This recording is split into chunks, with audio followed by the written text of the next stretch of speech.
इस पूरे वीडियो में हम समझेंगे दोस्तों कि किस तरह से हम आरटीजीएस कर सकते हैं, एनईएफटी कैसे कर सकते हैं। पूरा कंप्लीट प्रोसेस वीडियो में हिंदी से समझेंगे डिटेल में, ठीक है।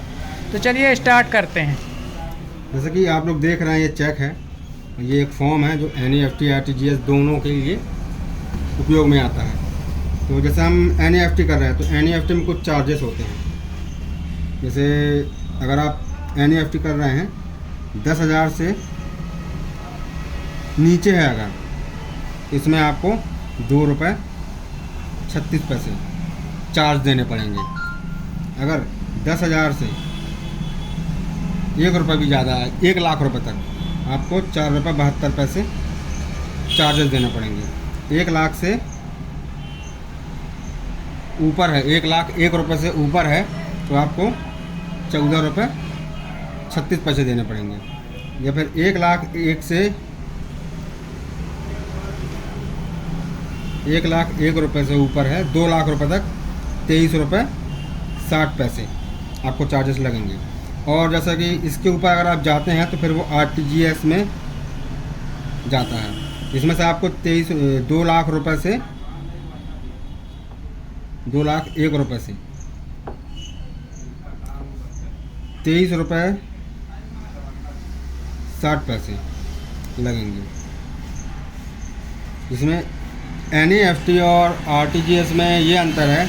एनईएफटी के लिए हम अगर आज फॉर्म भरते हैं और एक चेक लगाते हैं, किसी को पेमेंट करते हैं, तो अगर हमने सवेरे लगाया तो शाम तक उनके अकाउंट में क्लियर हो जाता है। और आरटीजीएस का मतलब होता है राइट टाइम ग्रॉस सेटलमेंट, मतलब जिस वक्त हम बैंक को फॉर्म भर के चेक भर के देते हैं उसी समय राइट टाइम वो सामने वाली पार्टी को पेमेंट ट्रांसफ़र कर देती है। चलिए हम आपको दिखाते हैं फॉर्म कैसे भरते हैं। अगर आप किसी को एनईएफटी कर रहे हैं तो आपको यहाँ पे में किसी का नाम नहीं लिखना है, आपको यहाँ पे लिखना है योर सेल्फ फॉर। अगर आप आरटीजीएस कर रहे हैं तो फॉर के बाद आरटीजीएस लिखिए, और अगर एनईएफटी कर रहे हैं तो यहाँ पे लिख दीजिए एनईएफटी। ऑब्लिक आरटीजीएस भी यहाँ लिख सकते हैं। हाँ, ऑब्लिक में लिख सकते हैं, लेकिन अगर हम एनईएफटी करें तो एनईएफटी लिखें और आरटीजीएस करें तो आरटीजीएस लिखें। और फॉर्म कैसे भरते हैं आज देखते हैं। जैसे आज की डेट है 12/7/24, 12/7/24। यहाँ पे कटना, यहाँ पे हम किसके माध्यम से कर रहे हैं, एनईएफटी में कट मारेंगे। मान लीजिए हमारा चेक नंबर है 354082। यहाँ पे हम डाल देंगे जिसको हम पेमेंट कर रहे हैं उसके बैंक का आईएफएससी कोड नंबर, कुछ भी है, जैसे बैंक ऑफ बड़ौदा का है। हाँ ठीक है, ये आ गया। अभी बैंक का नाम आ गया, बैंक ऑफ बड़ौदा। ब्रांच उसका कहाँ का है, मान लीजिए सतना का है, सतना डाल दिए। अब वो फेवरिंग किसके फेवर में जा रहा है उसका नाम डाल दिए। मान लीजिए उसका नाम, जिसको दे रहे हैं, हाँ जिसको दे रहे हैं उसका नाम विनय या फिर कंपनी का नाम है केसरी, ठीक है। अब उनका अकाउंट नंबर आएगा 16/180/12/785। ये मैनुअल अकाउंट नंबर है दादी। हाँ, 12/785/1190। आप कुछ भी डालिए, मतलब आपका जो हो वो डालिएगा। इसमें अमाउंट जैसे मान लो मैं 50,000 रुपये डाल रहा हूँ, तो ये आप जैसे मैंने बता चुका है 10,000। अच्छा, ये पार्टी का नाम है जो कि मतलब कंपनी का नाम भी हो सकता है, कंपनी के नाम से अगर हाँ, करंट अकाउंट, ठीक है। हाँ। अच्छा, ये अकाउंट नंबर गलत डाले हुए हैं, यहाँ पे आप सही अकाउंट नंबर डालिएगा। जिसमें हम जैसे 50,000 रुपये एनईएफटी कर रहे हैं तो उसमें 50,000 रुपये में ₹4.72 आपको चार्जेस देने पड़ेंगे।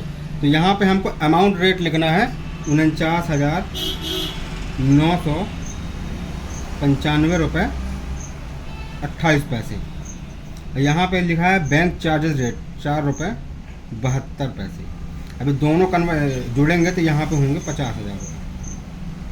यहाँ पे आप वर्ड में लिख दीजिए, और जिसके लिए पेमेंट कर रहे हैं वहाँ लिख सकते हैं आप, यहाँ कुछ भी 15,000 रुपीज़। ये जो स्लिप है ये हमको सेल लग के वापस मिलेगी। अच्छा, उसमें 15,000 देख सकते हैं ना। हाँ, 15,000 आप लिखिए और पेमेंट का बेस लिख दीजिए, किस बेस में दे रहे हैं। यहाँ पे आइए, अब आप जो बैंक को जाएगा अब यहाँ पे लिखिए कटनी ब्रांच, डेट डाल दीजिए आज की, जो भी आपकी डेट हो। यहाँ पे लिख दीजिए आप पूरे 50,000 आप यहाँ पे लिखेंगे। फिर यहाँ पे आप लिख देना 50,000 ओनली। और जो आपको जैसे हम ट्रांसफ़र कर रहे हैं तो हमारा अकाउंट नंबर यहाँ पे आए, यहाँ पे लिखा हुआ है as per detail value by debating में आवर, मैं मेरे अकाउंट से यहाँ पे डाल देंगे अकाउंट नंबर।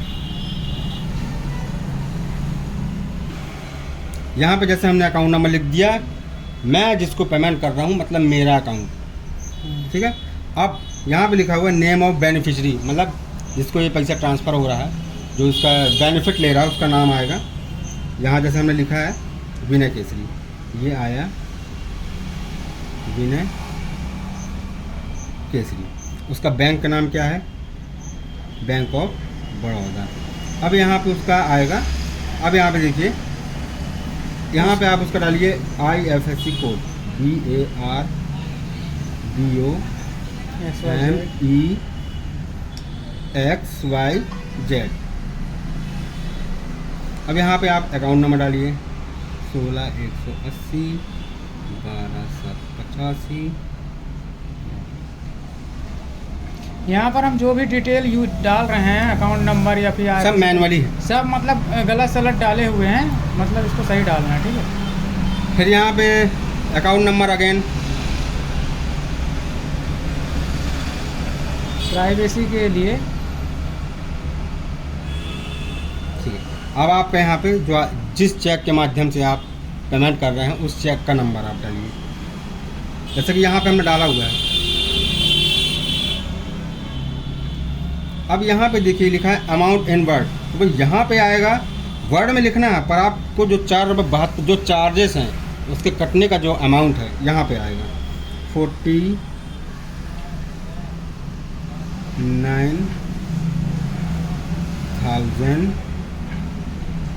चार्जेस छोड़ कर लिखना है, मतलब 995 रुपीज़ एंड 28 पैसे, ये आपका आ गया।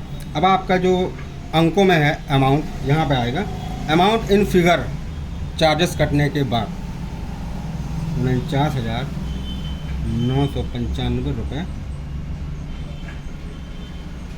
28 पैसे। चार्जेस क्या हैं? 4.72 टोटल कितना हुआ? 50,000।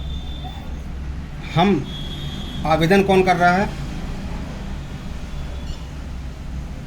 आवेदन कर रहा है मान लीजिए धर्मेंद्र।